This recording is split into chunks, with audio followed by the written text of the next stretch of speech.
My name is Amy Simpson and I'm a senior agent at B&A. So today we're going to do artist FAQs. The one I get a lot when I do portfolio reviews everywhere is my work good?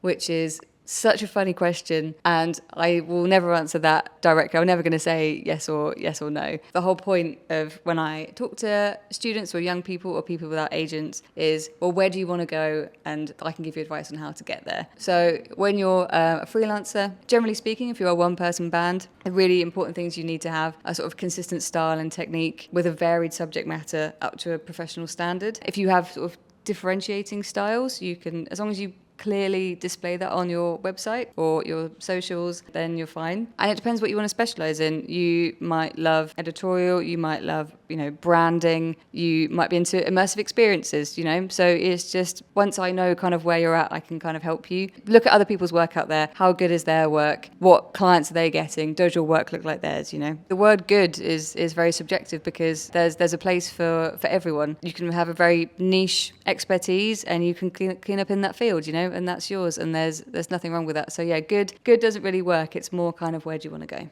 All right, next one. Do I need an agent? This is always a fun one when I talk to people at universities. People are usually shocked when I say my first answer is no, you don't need an agent to be a successful freelancer. Of course, if you know what you're doing with your rights and you're happy to negotiate all your own fees and you're up to date with your website and your socials and you're putting yourself out there and going to events, of course you don't. People have very successful careers without agents. Being an agent, obviously I think there is value in it. I run around and do all the boring bits that clients and artists don't want to do. I also get to do loads of fun bits for me of going to meetings all the time, constantly out, talking to people, promoting our artists. It's much easier for me to big up other people and defend other people than it is for you to do it yourself. It's up to you at the end of the day. It's not absolutely necessary, but of course, being an agent and having all the artists that we represent and all the lovely feedback we get, of course there's value in it. So next one, what does an agent do? We do a lot. I think people don't realise how much we do and kind of always the value that we bring. We work for our artists and our artists work for us. We don't get paid if we don't,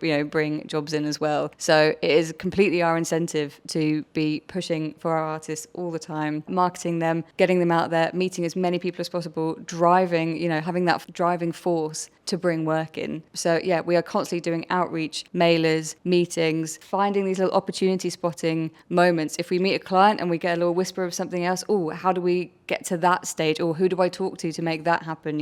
Even with Andrew Ray and Minor Figures, can we create an event around that? We're always thinking of these bigger pictures, which is fun for us. So yeah, we do that. We look at all the contracts, we do all the invoicing, we do all the boring stuff, and we're here to help. We're that buffer that keeps the relationship between the artist and the client, happy. Even if people are unhappy working on a job together, we're the buffer. And then how do I get an agent? Yeah, interesting question. So every agent on their website will have their own set of submission guidelines. So step one, follow those guidelines. Because if you can't follow those guidelines, can you respond to a brief properly? That's always the first kind of, please do that bit properly, because they're always slightly different. And, you can reach out to people, individually, even if they don't respond, every 6 months, you can be like, hey, look at this new work that I've done, thought this might be of interest. I would also say, go to events, meet actual real life people, get talking to people, build your own network. So there's also an important note to fact, about having an agent is that we are there to enhance and help your career, but we can't completely create it out of nothing. You need to do the work first to get yourself to a good point, at least some commissions under your belt, prove you can work to deadlines, prove that people are commissioning you so they, like what they see. And then hopefully the whole point is that we can come in and we can enhance and help your career. But yeah, we're not a magic wand that can transform everything overnight. Yeah, that was it. If you have any more questions, leave them in the comments.